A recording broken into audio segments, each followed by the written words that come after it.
नमस्कार, मैं पूजा भारतीय। आज की वीडियो में हम पढ़ने वाले हैं कॉमर्स के अंतर्गत कुछ उपयोगी महत्वपूर्ण शब्दों के बारे में। और ये शब्द हमें पता होना चाहिए क्योंकि जैसा कि मैंने आपको बताया था पिछले वीडियो में, दोहरा लेखा प्रणाली के आधार पर हम सारे लेखे करते हैं।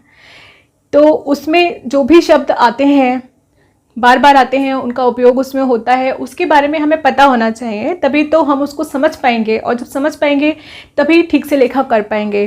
तो उन शब्दों को थोड़ा सा पढ़ लेते हैं, आज जान लेते हैं। और इससे पहले कि आगे बढ़ें इस वीडियो में, मैं अपने उस वीडियो के बारे में थोड़ी सी चर्चा करना चाहती हूँ।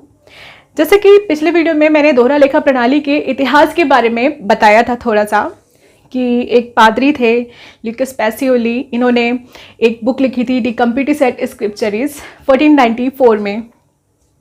ये जो बुक थी ये इन्होंने लिखी थी इटालियन लैंग्वेज में, है ना। तो इटली भाषा में ये बुक थी, जिसको कि इंग्लिश में ट्रांसलेट किया था ह्यू ओल्ड कैसल ने। इसका जो ट्रांसलेशन था ह्यू ओल्ड कैसल द्वारा ये किया गया था 1545 ईस्वी में, ऐसा मैंने अपने पिछले वीडियो में बताया था। उस पर किसी ने नीचे कमेंट करके लिखा है कि ये जो सन है ये 1545 ना होकर 1543 है। तो मैं इसी बारे में थोड़ा बात करना चाहती हूँ। ये जो मैंने आपको सन बताई थी 1545, कुछ बुक्स में आपको 1545 ही मिलेगी और कुछ बुक्स में आपको मिलेगी 1543। आप गूगल पे सर्च करेंगे तो वहाँ बहुत ज़्यादा एक्सप्लेनेशन शायद नहीं मिलेगा, लेकिन हाँ, ये आपको जो इनकी डेट मिलेगी 1543, ये इनकी डेट ऑफ डेथ है। तो जो बंदा 1543 में जिसकी डेथ हो गई है वो 1545 में बुक कैसे लिख सकता है। लेकिन इनकी ये डेट में थोड़ा विवाद है, तो मे बी गूगल पे ये एक ही डेट दे रखी हो सकता है 45 नहीं दे रखी हो। लेकिन मैंने जो बुक्स स्टडी करी हैं उसमें कुछ में 1545 भी है और कुछ में 1543 भी है। तो दोनों ही डेट जो है वो करेक्ट हैं। तो सबसे ज़्यादा जो प्रचलित है, जैसा कि मैंने बहुत सारी बुक्स में सर्च किया, ज़्यादातर बुक्स में 1543 ही दे रखा है, मगर 1545 भी है। तो ये विवादित है, तो जहाँ तक ये क्वेश्चन इसका नहीं आएगा, और अगर आता है तो दोनों में से जो भी ऑप्शन उसमें अवेलेबल होगा आप वो लगाइएगा। और दोनों ही हैं अगर उसमें तो 43 ही लगाइएगा। और जिन्होंने भी वो कमेंट किया, बहुत बहुत धन्यवाद। आप जब कमेंट करते हैं तो इससे मुझे पता चलता है कि मेरे वीडियोस को देखा जा रहा है और लोग उसको ध्यान से समझने की कोशिश भी कर रहे हैं। और जब आप कमेंट करते हो उस वीडियो के ऊपर, उस वीडियो की प्रतिक्रिया के रूप में, तो वो बहुत अच्छा लगता है। चाहे वो आपने कोई कमी निकाल के मुझे बताया हो तो मुझे अपनी कमियों का पता चलता है, अगर कोई मेरी अच्छाई के बारे में बताया हो तो मुझे पता चलता है कि मैंने किस चीज़ को कितने अच्छे से बताया है, एक्सप्लेन किया है। तो कमेंट करते रहिए, लाइक करते रहिए, बहुत बहुत धन्यवाद। आज की वीडियो में हम आगे बढ़ते हैं, तो कुछ महत्वपूर्ण शब्दों के बारे में हम पढ़ने वाले हैं। तो सबसे पहले जो शब्द आता है वो होता है व्यापार। हम शुरू से व्यापार की बात कर रहे हैं, लगातार व्यापार की बात कर रहे हैं। ये जो सारे लेखे हैं कहाँ लिखेंगे, हम व्यापार में लिखने की बात कर रहे हैं। तो सबसे पहले हम व्यापार को समझ लेते हैं। व्यापार क्या होता है? व्यापार वह कार्य है जो संवैधानिक होता है और लाभ के उद्देश्य से किया जाता है और जिसमें क्रय विक्रय होता है। ठीक है, तो पहले मैं कुछ शब्दों को लिख देती हूँ, फिर आगे बढ़ते हैं। ठीक है, तो ये कुछ नाम है जो मैंने अभी थोड़े से लिखे हैं इस पर, जिसमें सबसे पहले मैंने लिखा है व्यापार, जिसको हम व्यवसाय भी कहते हैं, और इसको इंग्लिश में हम कहते हैं बिजनेस। क्या है व्यापार और व्यवसाय? जो कोई व्यक्ति लाभ कमाने के उद्देश्य से प्रारंभ करता है। व्यापार का जो मुख्य उद्देश्य होता है वो होता है लाभ कमाना, और इसमें क्या किया जाता है? क्रय और विक्रय, वस्तुओं का क्रय और विक्रय करके हम लाभ कमाते हैं। जिस भी कार्य को करके वो कहलाता है व्यापार। और ये जो व्यापार है ये पूरी तरीके से संवैधानिक होना चाहिए। मतलब कोई भी इलीगल काम अगर हम करते हैं जिसमें क्रय विक्रय भी हो रहा है और लाभ भी हो रहा है, लेकिन वो इलीगल है, तो उसको हम व्यापार की श्रेणी में नहीं रखेंगे, तो वो क्राइम है। ठीक है, तो व्यापार के लिए वो संवैधानिक भी होना चाहिए। तो व्यापार वो संवैधानिक कार्य है जिसको कि हम लाभ कमाने के उद्देश्य से करते हैं और उसमें क्रय विक्रय करते हैं। ठीक है, तो ये हो गया व्यापार। बहुत सिंपल सी परिभाषा है इसकी, छोटी सी बात है। और जो करता है इसको वो कौन कहलाता है? व्यापारी। तो व्यापारी कौन है? जो व्यवसाय करता है। इसको हम व्यवसाय स्वामी भी कहते हैं, व्यापारी भी कहते हैं और व्यवसायी भी कहते हैं, जिसको कि इंग्लिश में हम कहते हैं बिजनेसमैन। का जो मेन है इसके बारे में समझने के लिए बात वो ये है कि वस्तुओं का इसमें क्रय विक्रय होता है और एक संवैधानिक कार्य है। जब तक ये संवैधानिक नहीं है इसे हम व्यापार की श्रेणी में नहीं रखेंगे और इसका मुख्य उद्देश्य होता है लाभ कमाना। और वैसे व्यापार का उद्देश्य समाज की सेवा करना भी होता है। इसमें हम वस्तुओं और सेवाओं दोनों का ही क्रय विक्रय करते हैं। ठीक है, थोड़ा आगे बढ़ते हैं। पेशा और व्यापार दोनों अलग अलग चीजें होती हैं। व्यापार में आप शारीरिक श्रम ज्यादा करते हो, मानसिक श्रम उतना नहीं करते उसमें मानसिक श्रम है, मानसिक और शारीरिक दोनों श्रम करते हैं उसमें, लेकिन किसी स्पेशल योग्यता की आपको इसमें ज़रूरत नहीं पड़ती है। लेकिन पेशे के लिए आपके पास कोई स्पेशल योग्यता होनी चाहिए। इसमें आपके पास कोई डिग्री होनी चाहिए, कोई ऐसा सबूत होना चाहिए जिससे आप बता सको कि मैं इस पेशे के योग्य हूँ। तो इसमें विशेष प्रशिक्षण की आवश्यकता होती है जो कि व्यापार में नहीं होती। व्यापार कोई भी व्यक्ति स्टार्ट कर सकता है, ठीक है, लेकिन पेशा वही व्यक्ति व्यापार स्टार्ट कर पाएगा जिसके पास वो स्पेशल प्रशिक्षण होगा। ठीक है, लाभ कमाना इसका भी उद्देश्य होता है, यानी कि जीविकोपार्जन करना। हर कार्य का उद्देश्य जीविकोपार्जन करना ही है। इंसान जीता ही जीविकोपार्जन के लिए ही है। तो पेशा वो है जिसमें आपको एक विशेष प्रशिक्षण की आवश्यकता होती है जीविकोपार्जन के लिए। ठीक है, तो मैंने यहाँ पे लिखा है ये जीविकोपार्जन का वो साधन है जिसको करने के लिए प्रशिक्षण की आवश्यकता है। इसमें मानसिक श्रम की महत्ता है। इसमें आप मानसिक श्रम ज्यादा करते हैं और शारीरिक श्रम भी करते हैं, लेकिन वो गौड़ है।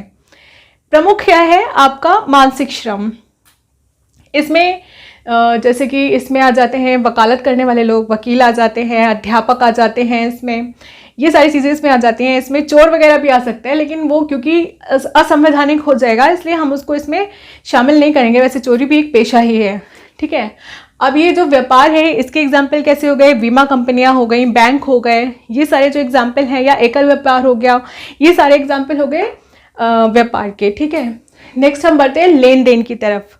तो व्यापार जो है उसका प्रमुख कार्य ही है क्रय विक्रय करना, लेन देन करना। लेन देन क्या होता है, किसी भी जो भी आदान प्रदान व्यापारी करता है अपने व्यापार में, चाहे वो सौदे से रिलेटेड हो, कोई मतलब सौदा हम आगे पढ़ेंगे, सौदा का मतलब आगे पढ़ेंगे वैसे सौदा लेकिन सौदा का मतलब ये है कि कोई भी वस्तु खरीदना या बेचना। ठीक है, तो कोई भी लेन देन में क्या है, कोई भी सौदा हो या कोई और तरीके का लेन देन हो, आदान प्रदान हो रहा हो जहाँ किसी भी चीज़ का, उसको हम लेन देन कहते हैं। जैसे कि किसी ने मुझसे उधार लिया या मैंने किसी से उधार लिया, तो ये क्या हो रहा है, आदान प्रदान ही तो हो रहा है। कोई मुझसे ले रहा है, मैं किसी को दे रही हूँ। अगर मैं कोई वस्तु बेच रही हूँ तो, या कोई वस्तु खरीद रही हूँ तो वो भी एक आदान प्रदान हो रहा है ना। तो लेन देन यही सब है, जो भी आदान प्रदान व्यापारी करता है वो सभी लेन देन में शामिल किए जाते हैं। नेक्स्ट है हमारा माल। माल क्या होता है, इसको हम इंग्लिश में बोलते हैं गुड्स। माल क्या होता है, जिस भी वस्तु से व्यापारी व्यवसाय करता है उसको कहते हैं माल। ठीक है, जो भी माल है, माल है, जैसे कि कपड़ा हो गया, कोई व्यापारी अगर कपड़े में व्यापार करता है, जिस भी सामान में, जिस भी वस्तु में व्यापारी व्यापार करता है वो उस व्यापार के लिए माल होता है। ठीक है, जैसे कोई व्यापारी अगर पेन से बिजनेस कर रहा है तो पेन उसके लिए क्या है, माल है। ठीक है, कोई अगर लोहे का व्यापार कर रहा है तो लोहा उसके लिए माल है। तो कोई भी व्यापारी जिस भी वस्तु के साथ में व्यापार करता है वो उस व्यापारी के लिए, उस व्यापार के लिए माल होता है, जिसको हम इंग्लिश में बोलते हैं गुड्स। नेक्स्ट है क्रय। क्रय तो सभी जानते ही होंगे, खरीदारी। कोई भी सामान व्यापारी जब बेचता है कोई सामान तो पहले उसके लिए कुछ खरीदता है ना। अब अगर मुझे कपड़ों का व्यापार करना है, मुझे शर्ट्स बना के बेचनी है, तो मेरे पास क्या होना चाहिए, मेरे पास कुछ कपड़े होने चाहिए जो सिले हुए नहीं होते हैं, है ना। कुछ ऐसे कपड़े जिनको काट छाट के सिल कर मैं शर्ट्स बना सकूं, है ना। तो पहले मैं वो कपड़े खरीदूंगी, तभी तो मैं उसको तैयार करके बेचूंगी। तो माल कुछ को बेचने के लिए, या फिर मैं कोई फुटकर व्यापारी हूं तो मैं किसी थोक व्यापारी से खरीदूंगी पहले। ठीक है, फुटकर व्यापारी क्या होता है, जो थोड़ी सी मात्रा में अपने पास माल रखता है। ठीक है, थोड़ी सी मात्रा में अपने पास माल रखता है और हर तरीके का माल रखता है, वो होता है फुटकर व्यापारी। थोक व्यापारी जिसके पास एक ही तरीके का सामान बहुत सारी मात्रा में होता है, वो होता है थोक व्यापारी। ठीक है, तो जो फुटकर व्यापारी है वो किससे खरीदता है, थोक व्यापारी से, क्योंकि उसको थोड़ी थोड़ी मात्रा में अपने पास सामान रखना होता है, फिर वो उसको बेचता है अपने ग्राहकों को। ठीक है, तो ये उसके लिए क्या हो जाएगा, क्रय। उसने पहले क्रय किया, तो किसी भी सामान को बेचने के लिए खरीदना व्यापार के लिए क्रय कहलाता है। ठीक है। अब नेक्स्ट है क्रय वापसी। तो क्रय वापसी क्या है, जब भी कोई माल खरीदता है और उसके पास जाके जब वो चेक करे और वो माल खराब निकले तो वो क्या करेगा, उस माल को वापस करेगा ना हमें, तो उसको हम क्रय वापसी बोलते हैं। ठीक है। नेक्स्ट है विक्रय। विक्रय क्या है, क्रय वापसी अच्छा हमारी तरफ से होना है, ठीक है, हम दूसरे की तरफ से नहीं मांगेंगे। अगर दूसरी तरफ से हमें वापस मिल रहा है तो वो हमारे लिए होगा विक्रय वापसी, क्योंकि हमारी तरफ से तो वो विक्रय हुआ है। ठीक, इसको मैं फिर से समझा देती हूँ। हमने किसी से कोई माल क्रय किया और वो खराब निकला, उसमें से कुछ माल खराब निकला। सपोज हमने 10 पेन का ऑर्डर दिया था किसी को, और वहाँ से जब हम 10 पेन खरीद कर लेकर आए तो उसमें से 2 पेन खराब निकले, टूटे फूटे निकले, या उनकी इंक नहीं थी, जो भी प्रॉब्लम रही हो, पर वो खराब थे।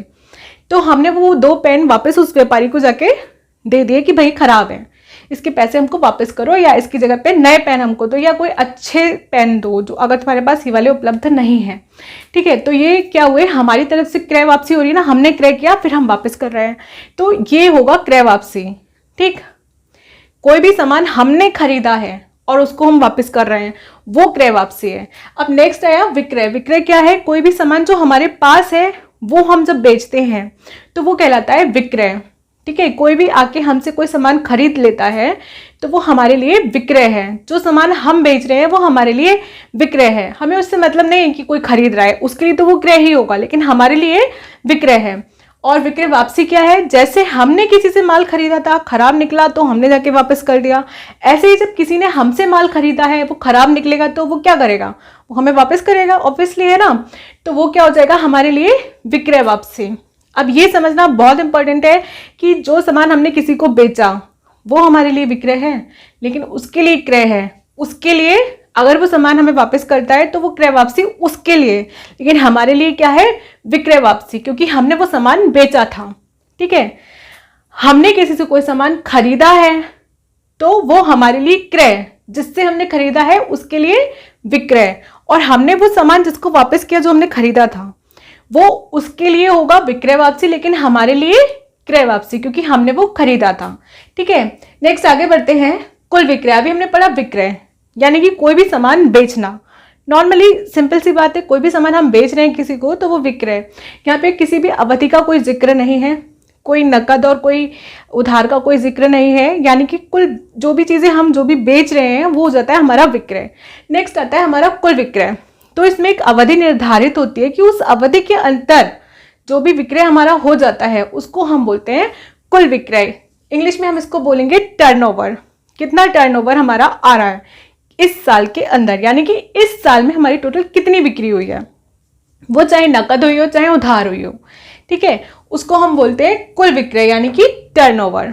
नेक्स्ट है हमारा प्रमाणक। ये बहुत इंपॉर्टेंट है, क्योंकि जब भी हम कोई भी सौदा करते हैं तो उस सौदे का हमारे पास क्या प्रमाण है वो लिखित रूप से होना चाहिए।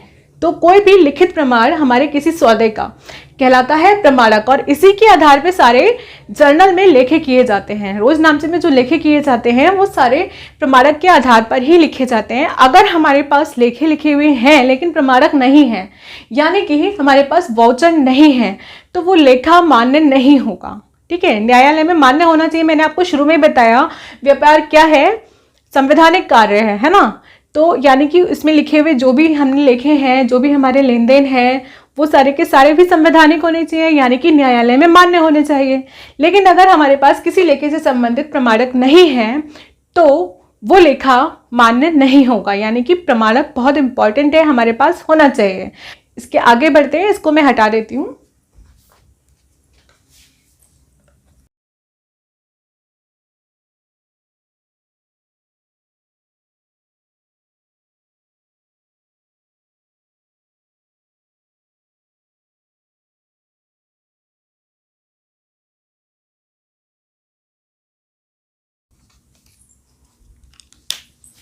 तो मैंने कुछ और नाम यहाँ पे लिखे हैं, जैसे कि अपहार या और पूंजी। 2 नाम ही लिख पाई हूँ क्योंकि यहाँ इसके बारे में थोड़ा हमने अंतर को भी समझा है। अपहार 2 तरीके के होते हैं।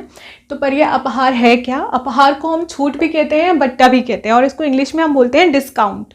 ठीक है, तो अपहार, छूट या बट्टा या डिस्काउंट जो है वो क्या है, जब भी किसी मूल्य में कमी करके हमको कोई वस्तु प्राप्त हो जाती है, किसी वस्तु के मूल्य में होने वाली कमी जो कि व्यापारी द्वारा ही दी जाती है, वो कहलाती है डिस्काउंट या छूट। जैसे हम कहीं शॉपिंग के लिए कभी जाते हैं तो देखते हैं वहाँ लिखा होता है किसी भी प्रोडक्ट के ऊपर कि 40% लेस डिस्काउंट या फिर फ्लैट 50% डिस्काउंट, है ना।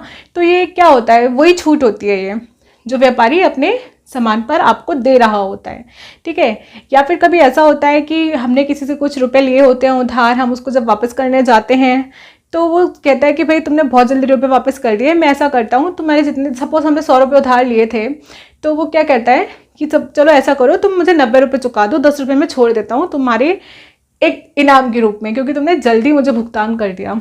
तो वो 10 रुपये क्या है, छूट है, ठीक है। यानी कि किसी भी मूल्य में होने वाली कमी जो खुद की मर्जी से दी जाती है, होती नहीं है अपने आप से, दी जाती है, वो कमी की जाती है, ठीक है, मूल्य में की जाने वाली कमी। तो इसको और अच्छे से समझ लेंगे जब हम इसके दोनों प्रकारों के बारे में पढ़ेंगे। इसके दो प्रकार होते हैं, एक तो होता है व्यापारिक बट्टा और एक होता है रोकड़ी बट्टा। व्यापारिक बट्टा यानी कि ट्रेड डिस्काउंट।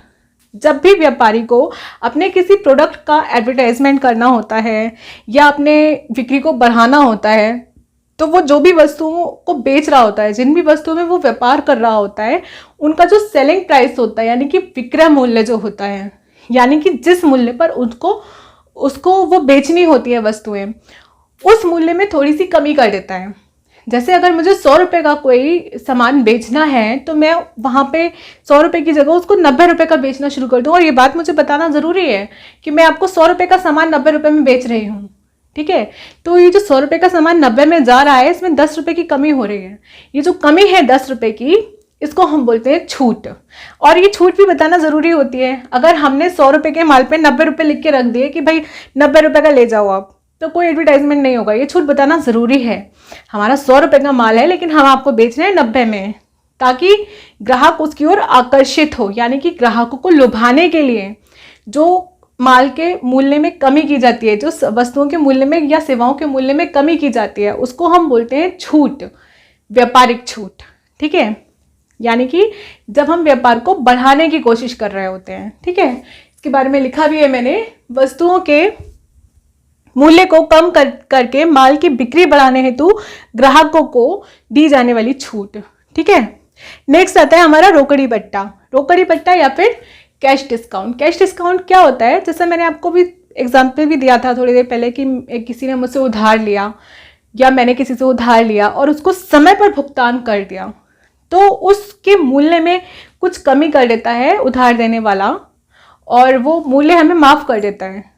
उस मूल्य की कमी को हम कहते हैं रोकड़ी डिस्काउंट या फिर कैश डिस्काउंट, ठीक है। जैसे किसी ने 10,000 रुपये लिए और उसने वापस करने जब वो गया, उसने 2 महीने का टाइम दिया था कि मैं 2 महीने में वापस कर दूंगा, लेकिन वो 1 महीने में उसके पास इतना पैसा आ गया कि वो सक्षम हो गया वापस उधार करने में और उसने जाके वो 10,000 रुपये वापस किए।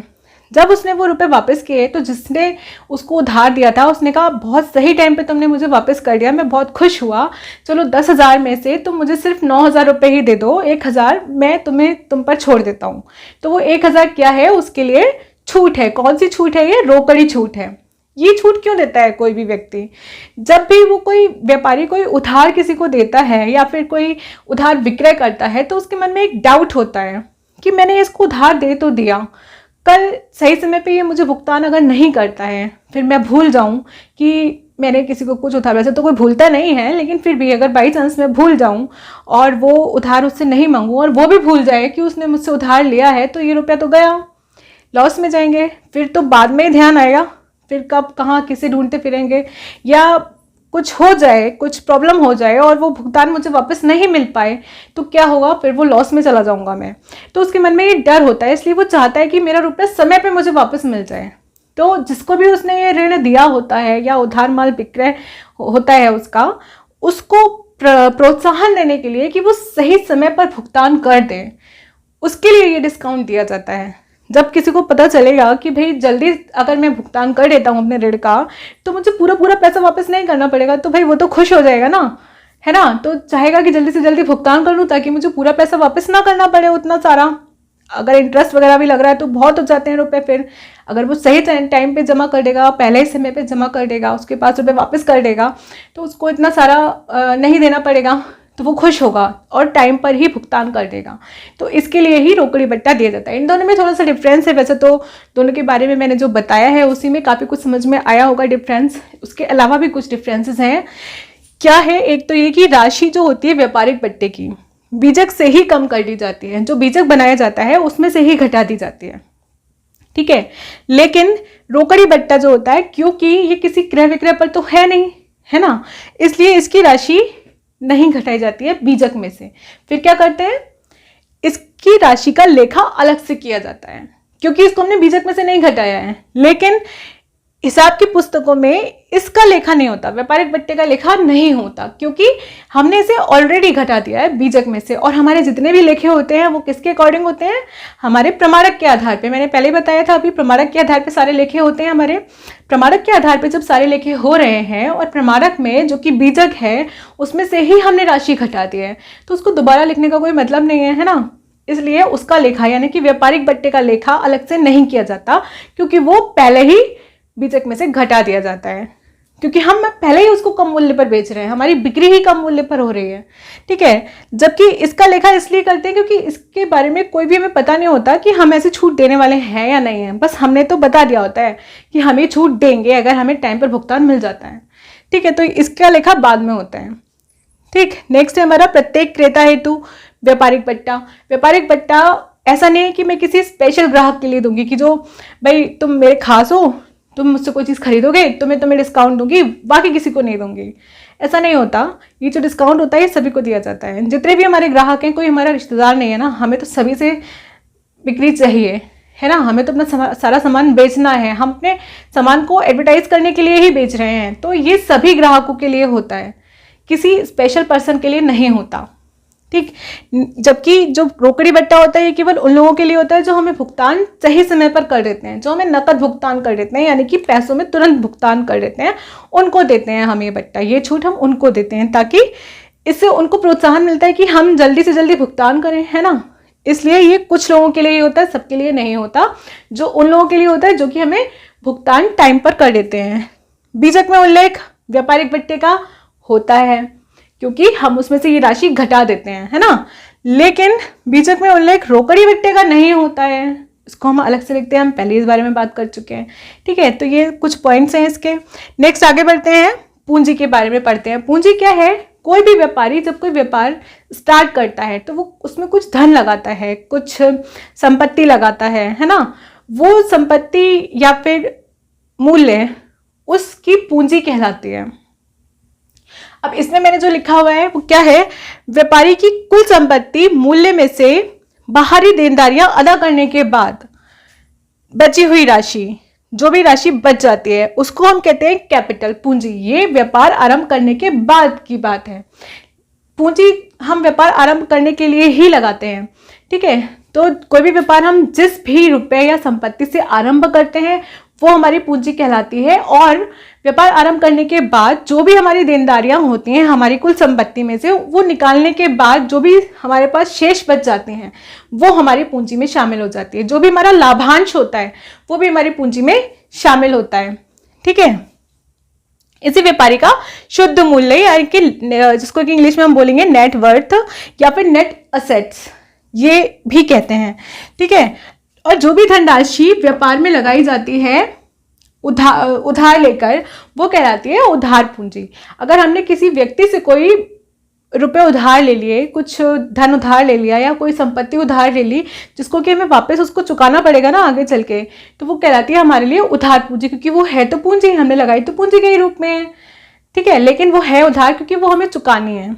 अब पूंजी जो होती है ये हमारे व्यापार में रखी हुई एक रकम होती है जिसमें से हम निकाल कर व्यापार के लिए खर्च करते हैं, और जो व्यापार में बचता है वो वापस इसमें डाल देते हैं, ठीक है। अब इसके बाद थोड़ा सा आगे बढ़ते हैं, इसको मैं रब कर देती हूँ यहाँ से।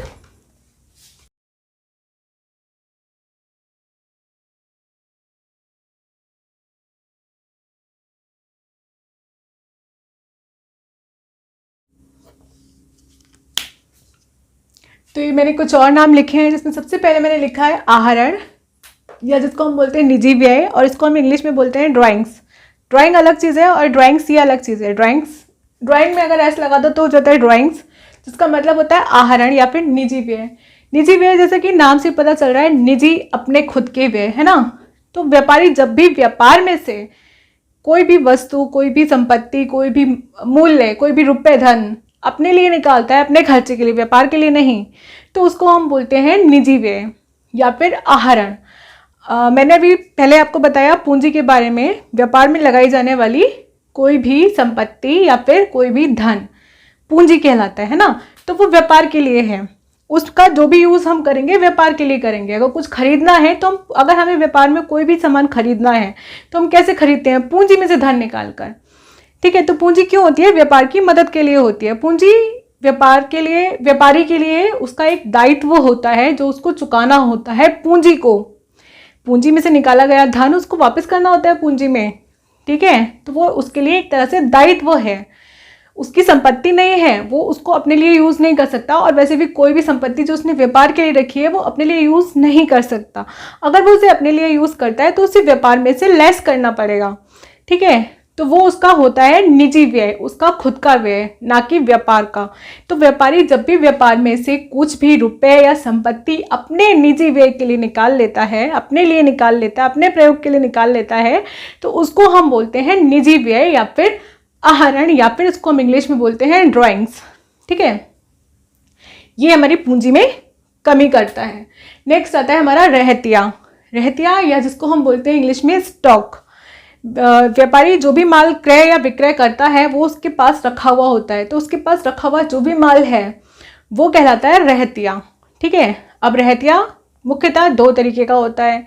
एक होता है ओपनिंग स्टॉक यानी कि प्रारंभिक रहतिया, और एक होता है अंतिम स्टॉक यानी कि क्लोजिंग स्टॉक, जिसको कि हम इंग्लिश में बोलते हैं क्लोजिंग स्टॉक। प्रारंभिक रहतिया क्या है और अंतिम रहतिया क्या है? तो प्रारंभिक रहतिया वो है जिसको कि हम खरीदते हैं बेचने के लिए। ठीक है, हमने अपने पास खरीद के कुछ सामान रख लिया। सपोज हम फुटकर व्यापारी हैं, तो हम कोई सामान इसलिए खरीदेंगे ताकि उसको ज़्यादा मूल्य पर बेच सकें। कम मूल्य पे खरीदेंगे और ज़्यादा पर बेचेंगे। ठीक है, तो हमने जो माल खरीद के अपने पास रख लिया वो हमारे लिए हमारा रहतिया है, यानी कि हमारा स्टॉक है। तो जिस सामान को हमने बेचने के लिए वर्ष के प्रारंभ में खरीदा था वो होता है हमारे लिए ओपनिंग स्टॉक। ठीक है, या फिर पिछले वर्ष हमने जो माल खरीदा था उसमें से जो सामान बच गया इस साल, वो हमारे लिए हो जाएगा ओपनिंग स्टॉक यानी कि प्रारंभिक रहतिया। इसे मैं क्रम से समझाती हूँ कि मैंने अभी अपना व्यापार शुरू किया है और जो सामान मुझे बेचना है वो मैंने अभी खरीदा, क्योंकि मुझे वो बेचना है। तो मैंने जब वो सामान खरीद के अपने पास रखा तो वो मेरे लिए हो गया ओपनिंग स्टॉक यानी कि प्रारंभिक रहतिया। ठीक है, अब वो सामान वर्ष के अंत तक कुछ मैंने बाद में फिर से खरीदा, फिर मैंने बीच बीच में खरीदा, खरीदती गई बेचती गई, खरीदती गई बेचती गई। फिर बीच बीच में खरीदना हमारे लिए सिर्फ खरीदना रहेगा, वो हमारा स्टॉक में शामिल हम नहीं करेंगे। वो जो ओपनिंग स्टॉक होता है वो शुरुआत का ही स्टॉक होता है जो कि हमने वर्ष के शुरू में रखा होता है अपने पास। ठीक है, अब जब हम खरीदते गए बेचते गए, खरीदते गए बेचते गए, लास्ट में जो भी हमने सामान खरीदा हुआ था सारा नहीं बिक पाया, थोड़ा सा उसमें से बच गया, तो वो जो बचा हुआ सामान है वो हमारे लिए कहलाता है अंतिम रहतिया यानी कि क्लोजिंग स्टॉक। वर्ष के अंत में जो सामान हमारे पास बच जाता है वो हमारे लिए कहलाता है अंतिम स्टॉक। अब हम नेक्स्ट ईयर फिर से अपने लेके शुरू करेंगे। भाई एक साल का ही तो लेके हम रख रहे हैं, तो नेक्स्ट ईयर फिर से हम शुरू करेंगे। नेक्स्ट ईयर जब हम फिर से शुरू करते हैं तो वो सामान जो कल बचा हुआ था हमारे लिए अंतिम स्टॉक के रूप में, वो आज जब हम नए लेके फिर से शुरू कर रहे हैं तो हमारे लिए हो जाएगा प्रारंभिक रहतिया यानी कि ओपनिंग स्टॉक। ठीक, अब सपोज मेरे पास 4,000 रुपए का सामान बच गया पिछले साल वाला, आज मैंने जब दोबारा से लेके शुरू करे तो मैंने उसको अपने ओपनिंग स्टॉक में रखा। साथ ही मैंने 6,000 रुपए का और भी सामान खरीद लिया, 7,000 का खरीद लिया, 11,000 का टोटल सामान हो गया मेरे पास। तो मेरे पास आज की डेट में जो ओपनिंग स्टॉक होगा वो होगा पिछले साल का 4,000 और इस साल का 7,000, दोनों मिलाकर 11,000। ठीक है, तो 11,000 का मेरे पास इस साल प्रारंभिक रहतिया होगा। ठीक है, पिछले साल मेरा जो कि क्लोजिंग था वो इस साल मेरा क्या हो गया, ओपनिंग हो गया। ठीक है, ये तो नॉर्मल सी बात है, समझ में आ ही गई होगी प्रारंभिक रहतिया क्या होता है और अंतिम रहतिया क्या होता है। तो नेक्स्ट अब हम बात करते हैं अन्य प्रकार की। इसकी हमने प्रारंभिक रहतिया समझ लिया, अंतिम रहतिया समझ लिया, अब अन्य प्रकार पर आ जाते हैं। एक होता है हमारा जीवित स्टॉक, यानी कि जीवित रहतिया, यानी जिसको हम इंग्लिश में बोलते हैं लाइव स्टॉक। इसमें जैसे गाय हो गई, भैंस हो गई, घोड़े हो गए, ये सारी चीज़ें आती हैं जो सांसें ले सकती हैं, जो कि सजीव हैं, जो कि जीवित हैं, इसलिए हम इनको जीवित स्टॉक बोल रहे हैं। ठीक है। नेक्स्ट आता है हमारा मृत रहतिया, यानी कि जिसमें सांसें नहीं है, कोई मरा हुआ नहीं है, जिसमें सांसें नहीं है, जो कि सजीव नहीं है, ऐसा स्टॉक। ठीक है। इसमें क्या क्या आ जाता है, संयंत्र आ जाता है, यानी कि टूल्स, मशीनरी आ जाती है, फर्नीचर आ जाता है। ठीक है। ये सारी चीजें इसमें आ जाती हैं, किसमें, डेड स्टॉक में, यानी कि मृत रहतिया में। नेक्स्ट है हमारा चालू कार्य या अंशतः तैयार माल, जिसको कि हम बोलते हैं वर्क इन प्रोग्रेस इंग्लिश में, या पार्टली फिनिश्ड। पार्टली फिनिश्ड से अच्छे से समझ में आ रहा होगा, जो कि पूरी तरीके से तैयार नहीं हो पाया है। तो पूरी तरीके से तैयार नहीं हो पाएगा मतलब ये नहीं कि होगा ही नहीं, आगे होगा, लेकिन जब तक हमारा ये वाला वर्ष समाप्त हुआ तब तक ये पूरा नहीं हो पाया। तो इसलिए इस वर्ष के अंत तक जो माल पूरा तैयार नहीं हो पाया वो हमारे लिए क्या हो जाएगा, पार्टली फिनिश्ड गुड्स या फिर अंशतः तैयार माल। ठीक है। नेक्स्ट है हमारे पास पक्का माल या पूर्ण निर्मित माल। तो जो इस साल पूरा तैयार हो गया, पूर्ण निर्मित माल हो जाएगा या फिर फिनिश्ड गुड्स हो जाएगा। ठीक है। फिर नेक्स्ट हम बात कर लेते हैं संपत्ति या फिर पावना, जिसको हम बोलते हैं, और इंग्लिश में हम इसको बोलते हैं असेट्स। ये जो संपत्ति होती है या असेट्स होती है, इसके बारे में हम पहले भी बात कर चुके हैं। संपत्ति वो वस्तु जो कि हमारे पास है और जिसका कोई मौद्रिक मूल्य है, जिसको कि हम छू सकते हैं, देख सकते हैं, वो होती है हमारी संपत्ति। लेकिन कुछ संपत्तियां ऐसी भी होती हैं जिनका कोई मौद्रिक मूल्य तो होता है, लेकिन हम उसे छू नहीं सकते, हम उसे देख नहीं सकते। ठीक है। तो कई सारे प्रकार होते हैं संपत्तियों के भी, जिसके बारे में हम पढ़ेंगे अपने नेक्स्ट वीडियो में, क्योंकि अभी मैंने इसको पढ़ना स्टार्ट किया, अभी बहुत सारे वर्ड्स भी रह गए हैं, कुछ वर्ड्स अभी रह गए हैं, उनके बारे में भी हम नेक्स्ट वीडियो में पढ़ेंगे। अभी मैंने सारा पढ़ा तो ये वीडियो बहुत ज़्यादा लंबा हो जाएगा, तो थोड़ा नेक्स्ट वीडियो के लिए छोड़ देते हैं। थोड़े से वर्ड्स जो रह गए हैं वो हम नेक्स्ट वीडियो में पढ़ेंगे, और संपत्ति पावना के बारे में भी हम नेक्स्ट वीडियो में पढ़ेंगे। तो मिलते हैं अगले वीडियो में। Thank you.